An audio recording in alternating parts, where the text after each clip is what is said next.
Welcome back. Today, we're going to discuss being stuck. Some days you can barely find the energy to nudge yourself forward. You're just sunk into that abyss of nothingness. And then there's other days where you get that spark and you inch your way forward. I want to talk about both of those states and explain why neither is right, neither is wrong. They both have benefits, and the growth is in recognizing the contrasts between the two and accepting where you are and looking at it as a positive rather than a negative. So what we're going to do is look at the balance between stillness and movement. So, for example, yesterday I had a day of stillness. It rained on and off all day. Florida is the sunshine state. It is, but yesterday we had a day full of rain. So I just sat with that. I got on my computer, looked at some things. I sat and watched a little bit of TV. I did some artwork. I planned to go to the store, but I didn't make it. And for a moment, I started to beat myself up about that. Then I realized that when do I get a day to just veg all day, do nothing, be still? In fact, that's one of my weaknesses, just to sit, be still. It's one of the reasons that in the Creative Grief Freedom Formula, I created these 10-minute meditations to listen to because I know that's something that I have struggled with. And today I woke up and looked outside, and after the rain, I see beautiful flowers, green lush lawn, a sparkling pool, sunshine, and what a contrast, right? Because if we don't have the contrast, we can't appreciate the beauty of the right here, right now. And that's where I am today. And that's where you can be too, if you just acknowledge that being still, being in that stuck phase, which I feel is a negative connotation, which it shouldn't be. It's okay to stay where you're at for a moment, but then just realize that's not going to be forever. And you will have growth from that. You will be able to recognize the beauty. And isn't that how grief is? Prior to my multitude of losses, I looked at the sunset and the sunrise completely differently. Now, when I look at a beautiful sunset or a beautiful sunrise, I see a beauty that is inexplicable. It signifies to me that there's life beyond the right here, right now, and we're just a speck in the cosmos. I know that my loved ones are enjoying that same bliss that I feel in that moment, and it brings me peace. And I look at those beautiful nature signs with so much more than I ever had in the past. So there are two truths when it comes to grief. And the first truth is movement matters. Taking a walk is important. It's good to move your body in whatever way you can. But creating tiny habits or rituals or activities that we do on a regular basis can gently re-anchor us into this movement that really matters. It really does help the brain heal and gets you out of that stuck feeling. I can suggest gentle swaying. You can turn on YouTube and watch some Tai Chi. You can do a walking program. You can do some light stretches. And it doesn't even have to be all at once, just little increments throughout the day.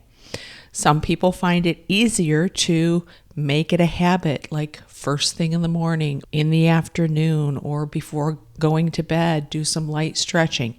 Whatever works for you is the right way.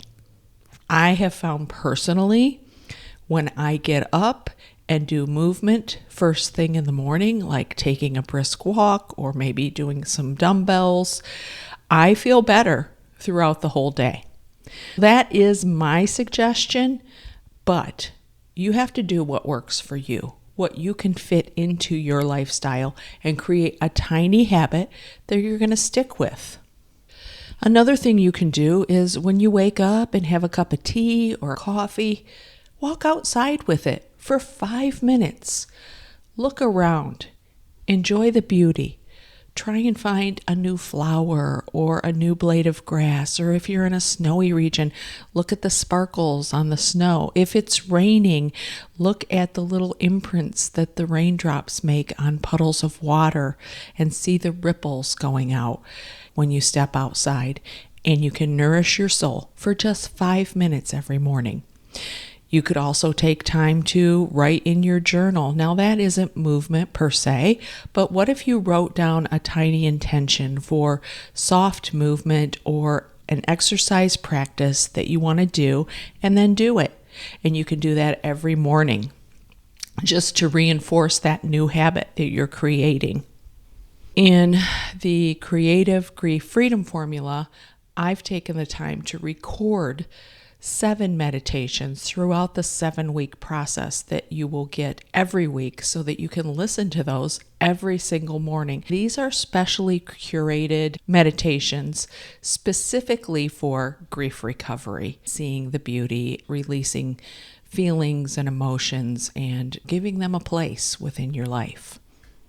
Okay, so we've talked about movement and how important that is, but let's look at the contrast, right? Because stillness matters too. Sometimes the bravest part of grief recovery is allowing yourself to be still and not have to move anywhere. Just allow yourself to be, whether that be sitting in that deep grief or reminiscing in the past or thinking about the future of what could have been. But just don't linger there too long. Sometimes when you're in that stillness, you can look at what can I do in this still moment to make it a little bit more proactive, a little bit more healing per se. I just want you to remember that rest is not something to be shameful about. It's part of the healing process. And it's okay to be still. So think about a seed. Like, we planted this huge garden this year, and right now we're reaping the produce. My whole island is covered with vegetables, tomatoes, and beautiful, lush produce. But it didn't start out like that. It started out with a tiny seed planted in the ground. It's dark, it's resting, it's still. But what does that mean? That allows the seed to grow roots, sprout, and spring through the earth, and then eventually produce luscious, beautiful, gorgeous fruit and vegetables. That's why it is so important to remain still, even when you think you should be doing something. Being still is not being stuck. It's preparing for what's to come. So now I want to talk about the dangers of extremes. When I first started this podcast, I talked about how it's important to both be still and have movement. But when you get into the extremes of either of those, it can be dangerous. Pushing yourself, not allowing for rest, and that can lead to burnout, depression, chronic fatigue. And then resting, not getting out of bed, not doing anything, sitting around the house, being enveloped by that grief.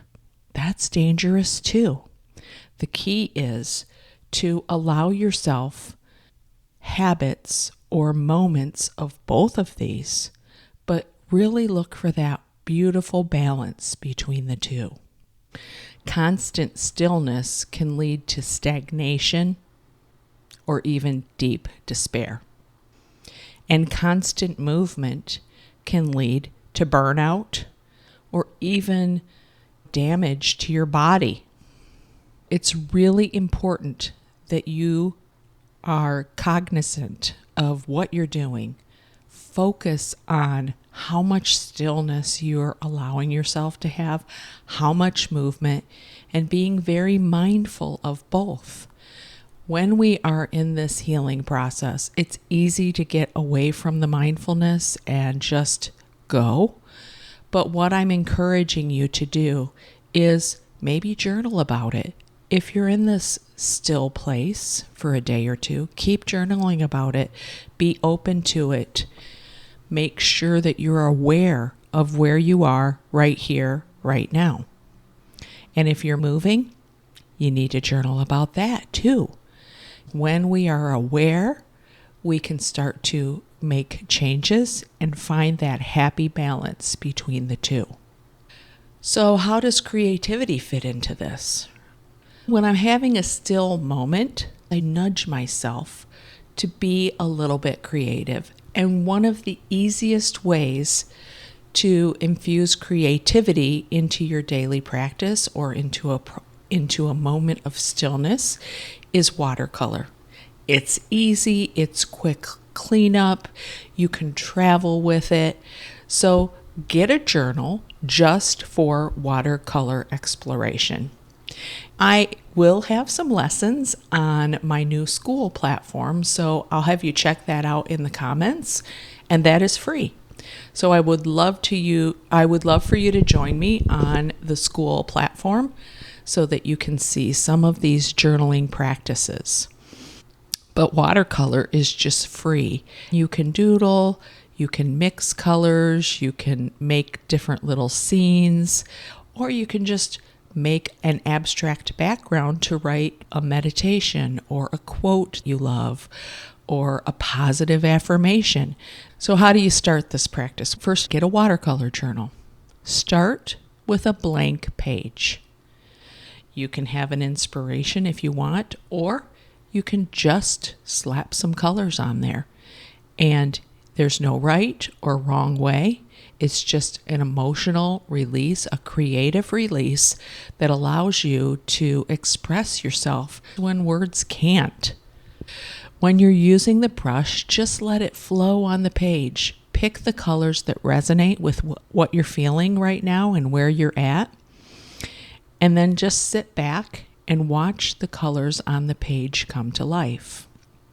It's important to know that you have to let this dry completely before you want to add words on it for an affirmation. Or if you want to let it dry and then paint something over it, you can. You can layer the watercolors. There's just so much that you can do with watercolor paint. And that transforms that moment of stillness, which may be filled with grief or remorse or despair or depression, with something different, because we know, research told us, that the brain heals when you are doing something creative. So just infusing that little practice into those moments of stillness can really rewire, change, and heal your brain. So I want you to remember that healing is not about constant progress or growth or just sitting still in the same place. It's about tiny evolutions of change and putting these tiny practices into your life so that you can enjoy abundance, joy, creativity, and freedom from grief, and transform your grief into something that you can carry gracefully. That's really why I created the Creative Grief Freedom Formula, because it will be an intense 7-week guide to teach you how to explore the creative way of traveling through grief and transforming it into something that you can carry a little bit lighter. Now, that does come with a price tag, but if that's not something you're interested in, just join my free school community and I will share little practices in the community, and it will give you a chance to connect with other people that are experiencing some of the same feelings that you are. One thing I know for sure is that we need a supportive, loving community because we do rise by lifting others. I want to thank you for joining me today on this special episode. If you feel like you'd like to leave a comment, I would love to hear. If you have a suggestion of something that you've tried in a moment of stillness, please leave it in the comment. And one last thing, if there's something that you want me to talk about and share, please give me a comment and I would be glad to address your concerns. Have a great day and remember, keep shining your soul shine.